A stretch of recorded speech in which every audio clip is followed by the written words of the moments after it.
Shalom saudara Bapak Ibu dimanapun saudara berada. Kita berjumpa kembali di program Bible Study CK7. Saya percaya program ini memberikan banyak manfaat, benefit, berkat kepada kita semua. Karena kita belajar firman Tuhan. Dan firman Tuhan inilah pelita di dalam kehidupan kita. Karena itu saya mau ajak kita memuji dan menyembah Tuhan. Mari kita berdoa kepada Tuhan supaya Tuhan bisa datangkan pewahyuan kepada kita semua. Ya radabasi kita kata ya radabasi. Baik Tuhan, kami butuh Kau Tuhan. Ya radabasi kita kata ya rala ya radabasi kita kata ya radabasi. Ya radabasi. Ya rala ya nama ya radabasi. Ya nama ya radabasi.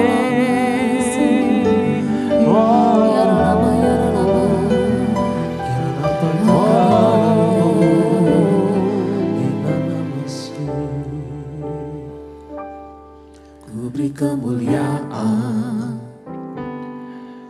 dan hormat, ku angkat suara pujian, ku agungkan namamu, ku beri kemuliaan dan hormat, ku angkat suara pujian, ku agungkan namamu, sebab Kau besar, perbuatanmu ajaib, tiada seperti Engkau, tiada seperti Engkau, sebab Kau besar, perbuatanmu ajaib, tiada seperti Engkau, tiada seperti Engkau.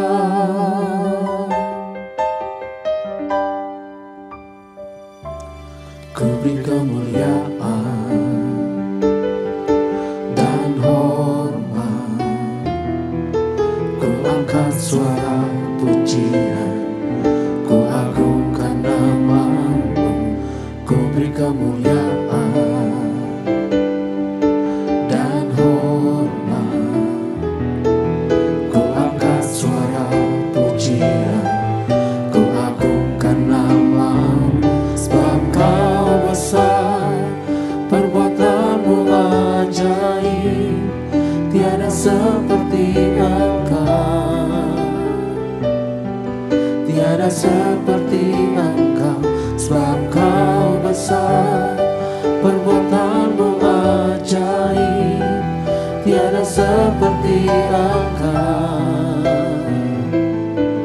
tiada seperti Engkau, sebab Kau besar, perbuatanmu ajaib, tiada seperti Engkau, tiada seperti Engkau, sebab Kau besar, perbuatanmu ajaib, tiada seperti Engkau, tiada seperti Engkau, sebab Kau besar, perbuatanmu ajaib, tiada seperti Engkau, tiada seperti Engkau, sebab Kau besar, perbuatanmu ajaib, tiada seperti Engkau, tiada seperti Engkau,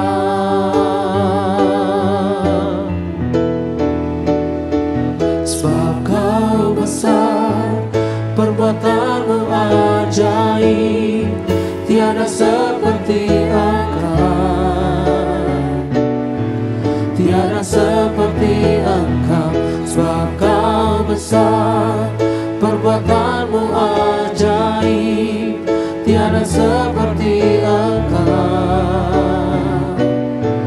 tiada seperti Engkau.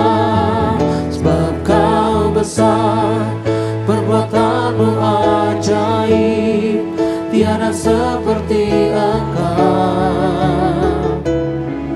tiada seperti Engkau, sebab Kau besar, perbuatanmu ajaib, tiada seperti Engkau, tiada seperti Engkau, tiada seperti Engkau, tiada seperti Yesus.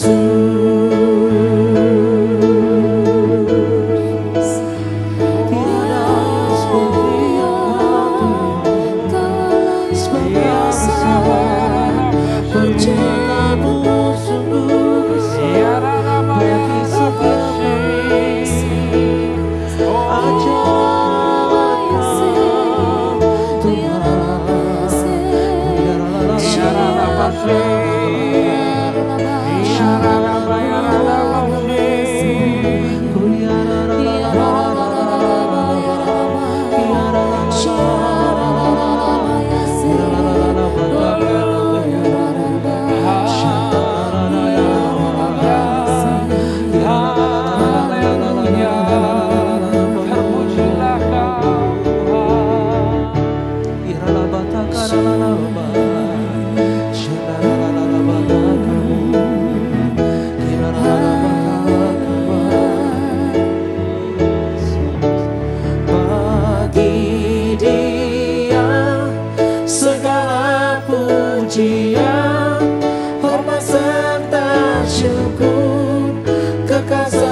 Bapa, kemuliaan, kehormatan, syukur selama-lamanya bagi Engkau Tuhan. Izinkan kami masuk ke dalam firman-Mu dan dapatkan pewahyuan daripada-Mu. Urapi lidah bibir hamba-Mu. Urapi kami semua Tuhan, supaya kami mengerti firman-Mu. Terima kasih Tuhan, hanya di dalam nama Tuhan Yesus. Kami siap untuk belajar. Haleluya. Amin. Mari kita buka firman Tuhan, saudara. Firman Tuhan Mazmur pasal ke-33. Ya. Mazmur pasal ke-33 dengan perikop puji-pujian kepada Allah Israel. Ya, kalau baca perikop sudah tahu, it is about worship. Ya, puji-pujian kepada Allah Israel. Bersorak-sorailah hai orang yang benar dalam Tuhan. Sebab memuji-muji itu layak bagi orang-orang jujur. Bersyukurlah kepada Tuhan dengan kecapi, bermazmurlah baginya dengan gambus 10 tali. Nyanyikanlah baginya nyanyian baru. Petiklah kecapi baik-baik dengan sorak-sorai. Sebab firman Tuhan itu benar. Segala sesuatu dikerjakannya dengan kesetiaan. Ia senang kepada keadilan dan hukum, bumi penuh dengan kasih setia Tuhan. Oleh firman Tuhan langit telah dijadikan, oleh nafas dari mulutnya segala tentara. Jadi Daud sedang memuji Tuhan karena perbuatan Tuhan. Ia mengumpulkan air laut seperti dalam bandungan. Ia menaruh samudra raya ke dalam wadah. Biarlah segenap bumi takut kepada Tuhan. Biarlah semua penduduk dunia gentar terhadap Dia. Sebab Dia berfirman maka semuanya jadi. Dia memberi perintah maka semuanya ada. Tuhan menggagalkan rencana bangsa-bangsa. Ia meniadakan rancangan suku-suku bangsa. Tapi rencana Tuhan tetap selama-lamanya. Rancangan hatinya turun-temurun. Berbahagialah bangsa yang Allahnya ialah Tuhan. Suku bangsa yang dipilihnya menjadi miliknya sendiri. Tuhan memandang dari sorga, Ia melihat semua anak manusia. Dari tempat kediamannya Ia menilik semua penduduk bumi. Dia yang membentuk hati mereka sekalian, yang memperhatikan segala pekerjaan mereka. Seorang raja tidak akan selamat oleh besarnya kuasa, seorang pahlawan tidak akan tertolong oleh besarnya kekuatan. Kuda adalah harapan sia-sia untuk mencapai kemenangan, yang sekalipun besar ketangkasannya tidak dapat memberikan keluputan. Sesungguhnya mata Tuhan tertuju kepada mereka yang takut akan Dia. Ya, kalau saudara lihat narasi yang diberikan dari awal itu bermazmur tentang kebesaran, kebaikan Tuhan, puji-pujian kepada Tuhan. Lalu sekarang dia tiba-tiba masuk kepada mata Tuhan tertuju kepada mereka yang takut akan Dia. Ya, jadi penyembahan yang sesungguhnya adalah justru yang lebih di dalam kita. Ekspresi sebuah penyembahan adalah puji-pujian. Tapi sebenarnya yang menjadikan penyembahan itu harum atau berkenan di hadapan Tuhan adalah siapa Dia. Apakah Dia orang yang takut akan Tuhan atau tidak. Ya, ayat 19, untuk melepaskan jiwa mereka daripada maut dan memelihara hidup mereka pada masa kelaparan. Jiwa kita menanti-nantikan Tuhan, Dialah penolong kita dan perisai kita. Ya, karena Dia hati kita bersuka cita, sebab kepada namanya yang kudus kita percaya. Kasih setiamu ya Tuhan kiranya menyertai kami, seperti kami berharap kepadamu. Nah saudara, this is a call to worship. Daud mengingat kembali apa yang dilakukan Tuhan, kebesaran Tuhan, kehebatan Tuhan. Nah, bagaimana dengan kita saat kita menyanyikan puji-pujian buat Tuhan? Apakah hanya sekedar lip service yang keluar kata-kata karena menyanyi sudah menjadi rutinitas? Ataukah kita benar-benar pakai pikiran kita dan hati kita mencari kebesaran dan kehebatan, pertolongan Tuhan dalam kehidupan kita. Dan karena ada hatinya di situ, maka terpancar keluar perkataan pujian yang powerful. Kalau saudara, saya bilang kepada saudara, thank you ya. Terima kasih ya. Kira-kira saudara gimana?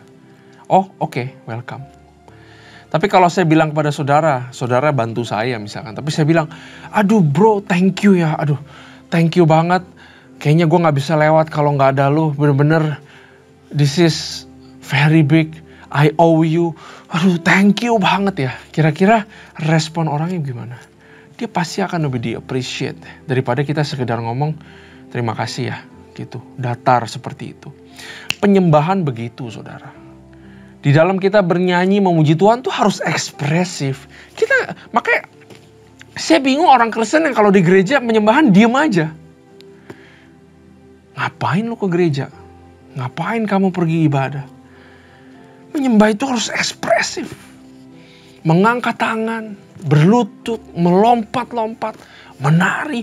Ini bukan supaya ini jadi kayak event, kelihatannya meriah dan segala macam. No. Apalagi yang worship leader. Kalau melompat tuh benar-benar melompat buat Tuhan. Menyanyi tuh benar-benar menyanyi buat Tuhan. Kalau bisa 1 jam sebelum kamu maju ke panggung, sebelum kita bernyanyi di ibadah raya, pikirkan dulu, doa dulu, apa kebaikan Tuhan. Dapetin dulu itu alasannya kenapa kamu memuji Tuhan.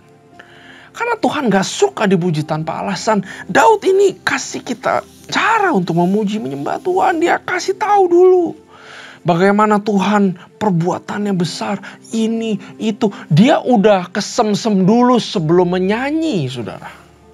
Itu penyembahan yang powerful. Kesemsem dulu sama Tuhan. Tersentuh dulu akan kebaikannya dia. Waktu saudara menyanyikan pujian, saudara akan tahu sendiri. Oh, pujian ini ibaratnya kalau dupa yang harum itu asapnya nyampe. Daripada sekedar cuma nyanyi. Daripada sekedar cuma nangis karena melodinya memang miring-miring, saudara. Karena memang alunan keyboardnya seperti organ, seperti ini, lembut. Sehingga saudara terbawa emosi, nangisin apa? Ya, memuji Tuhan itu perlu alasan. Pikiran harus bekerja, gak bisa plong. Harus bekerja, kenapa saya memuji Tuhan? Harus aktif, saudara. Ekspresif, angkat tangan. Ya, Tuhan suka kalau kita memuji Dia dengan ekspresif.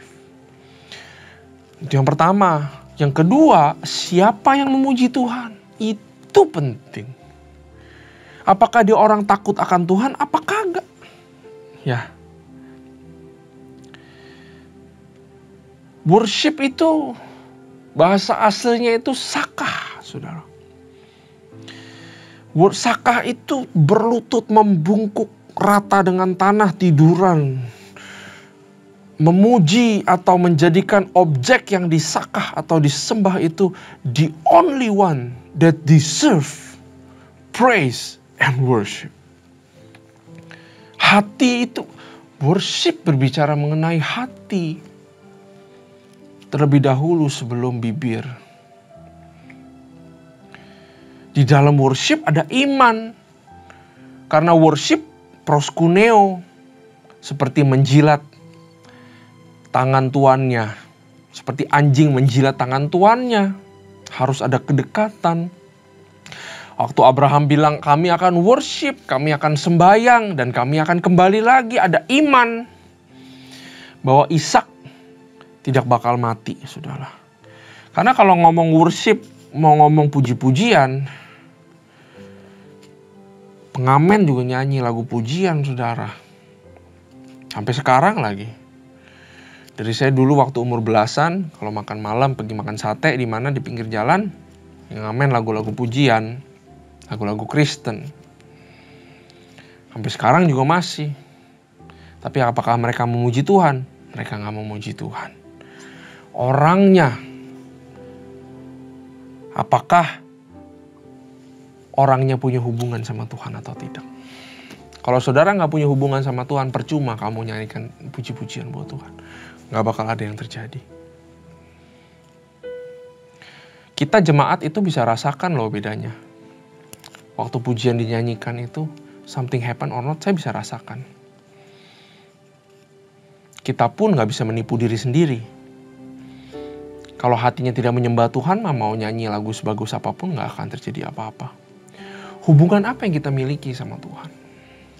Bagaimana hubungan kita sama Tuhan? Siapa saya, siapa dia? Ada hubungan apa enggak? Kalau saudara mengenal Tuhan secara dalam, maka fales pun jadi puji-pujian, penuh kuasa, mujizat terjadi, sorga kebuka. Itu worship. It's about us. Hati kita gimana buat Tuhan? Tentang kita tapi terakhirnya buat Tuhan. It's all about Him tapi ada hubungannya dengan kita. Bagaimana hubungan kita dengan Tuhan? Abraham orang yang taat. Ini cerita worship pertama di Alkitab, saudara. Kenapa dia bisa taat sampai disuruh bunuh anaknya yang dia tunggu 100 tahun, ratusan tahun itu? Kenapa dia bisa yes kalau waktu disuruh sembahyang, mempersembahkan Ishak? Karena hubungan dia sama Tuhan di atas segala hubungan dia sama siapapun di muka bumi. Itu Abraham. Sehingga walaupun dia gak nyanyi, dia worship God di gunung itu. Tuhan bilang, aku tahu kamu setia. Wow. Bayangin saudara punya ketaatan. Saudara punya hubungan yang sejati sama Tuhan. Begitu saudara nyanyi. Waduh. Hati raja tuh rasanya kayak dirayu saudara. Apa aja yang kamu minta akan aku kabulkan. Itu loh hati ya Tuhan. Tapi kadang kita menyanyi cuma nyanyi aja saudara. Mau gak saya ajak kita ubah? Yuk. Worship from the heart. Makanya saya bilang heart of worship.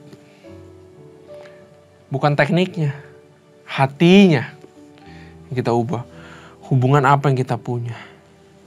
Dan worship juga berbicara mengenai persembahan apa yang dibawa ke Tuhan. Gak pernah ada worship tanpa membawa sesuatu kepada Tuhan. Saat kita sakit, kita memuji Tuhan, kita bawa korban pujian. Tapi persembahan selalu harus dibawa di dalam namanya konteks worship. Jadi saya mau luruskan lagi ya saudara. Praise and worship 30 menit di gereja setiap hari Minggu. Itu bukan buat kamu. Itu buat Tuhan. It's not about you. It's about God. Makanya saya kadang-kadang suka bingung. Saya merasakan Tuhan. Wah, worshipnya hebat ya. Saya dijamah Tuhan. Bukan buat kamu. Gak usah dibanggain jamah Tuhannya.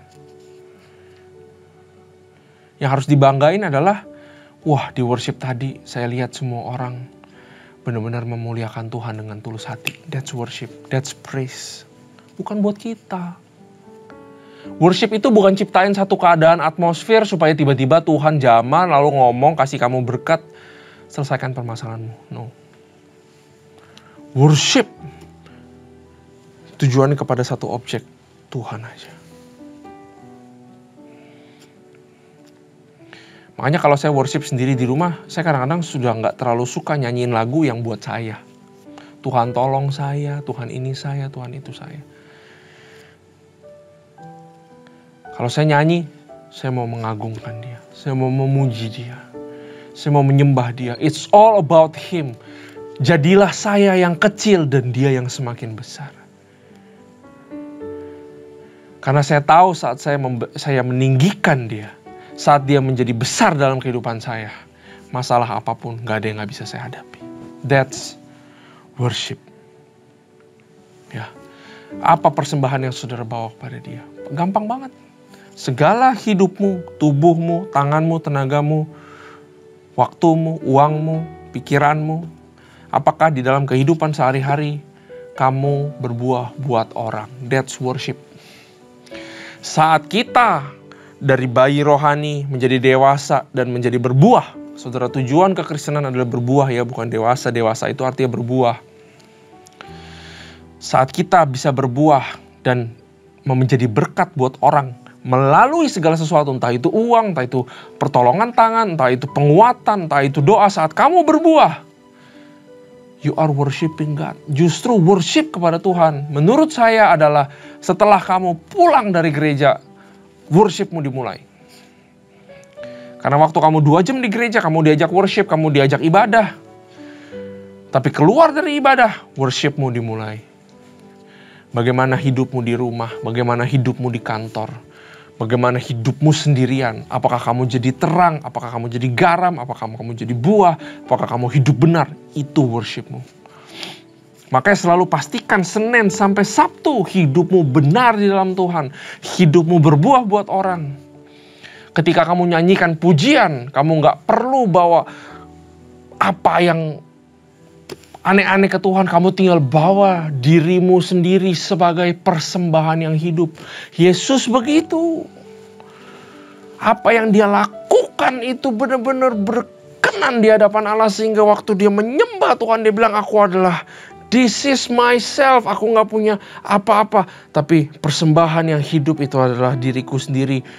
I submit to you, Lord. This is my worship, myself. Jiwaku, rohaniku, badanku buat Engkau. Wah, itu adalah persembahan yang harum di hadapan Tuhan. Saya ajak kita semua untuk berubah. Saya ajak kita semua untuk bertobat.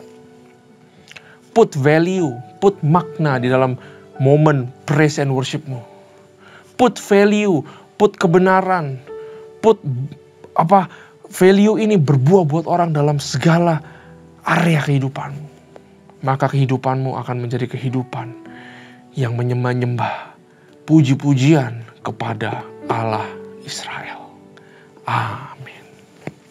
Terima kasih Tuhan buat firman ini. Biar ini menegur dan mengingatkan kami semua. Supaya kami perhatikan the true heart of worship itu. Terima kasih Tuhan buat firman ini. Terima kasih buat pewahyuan ini. Hanya di dalam nama Tuhan Yesus Kristus. Haleluya. Amin. Tuhan Yesus memberkati.